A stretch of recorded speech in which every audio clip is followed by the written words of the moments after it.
আমার তৃতীয় গল্প, জেলে পাড়ার কুয়োর ভূত। লেখক আকাশ দাস।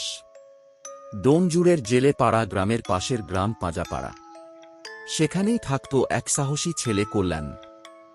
বয়স বেশি না, মাত্র 15, ডিভিশন 16 হবে।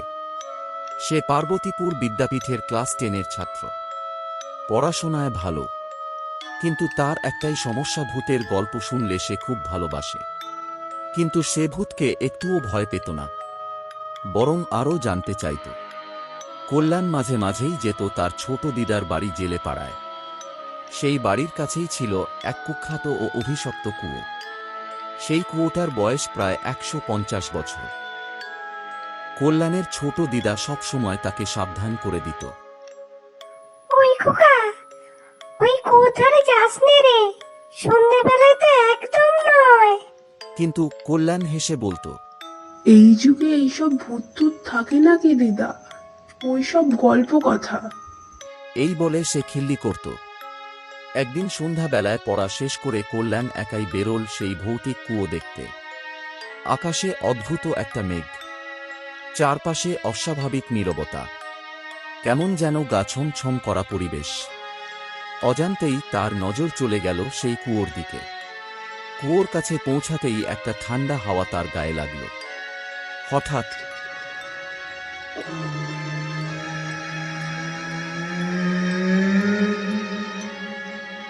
বলে কেউ ডাকে। সে থমকে দাঁড়ালো। চারপাশে কেউ নেই। আবার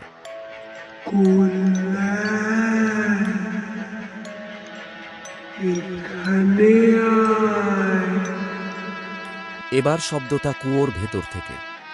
কল্যাণের বুকের ভেতরটা ধক ধক করতে লাগল, কিন্তু কৌতূহল তাকে টানল। ধীরে ধীরে সে কুয়োর ধারে গিয়ে নিচে তাকাল। অন্ধকার, কিন্তু সেই অন্ধকারের ভেতর হঠাৎ যেন কিছু নড়ল। তারপর জলের ভেতর থেকে একটা মুখ ধীরে ধীরে ভেসে উঠল। একটা মেয়ের মুখ, চোখ দুটো ফাঁকা, ঠোঁট নীলচে, আর চুলগুলো ভিজে মুখ ঢেকে রেখেছে। কল্যাণ পিছিয়ে আসতে গেল, কিন্তু তার পা যেন মাটিতে আটকে গেছে। মেয়েটা ধীরে ধীরে উঠে আসতে লাগলো কুয়োর ভেতর থেকে, যেন মাটি ভেদ করে বেরিয়ে আসছে। তুই তো রোজ আসিস দিদার বাড়ি? কল্যাণের শরীর ঠান্ডা হয়ে গেল। সে তো কাউকে বলেনি সে এখানে এসেছে। এখানে আমার খুব একা লাগে। মেয়েটা ফিস ফিস করে বলল। হঠাৎ তার মাথাটা অস্বাভাবিকভাবে পেছনে ঘুরে গেল এবং বলল, তুই আমার সাথে থাকবি না? কল্যাণ চিৎকার করে উঠল। না না না, আমি থাকবো না, আমি থাকবো না, আমাকে ছেড়ে দাও, আমাকে ছেড়ে দাও। হঠাৎ কুয়োর ভেতর থেকে অনেকগুলো হাত বেরিয়ে এলো। ঠান্ডা পিচ্ছিল হাতগুলো তার পা, কোমর, গলা সব জায়গায় জড়িয়ে ধরল। সে দৌড়াতে চাইল, কিন্তু পারল না। শেষ মুহূর্তে সে শুনতে পেল মেয়েটার ভয়ঙ্কর হাসি।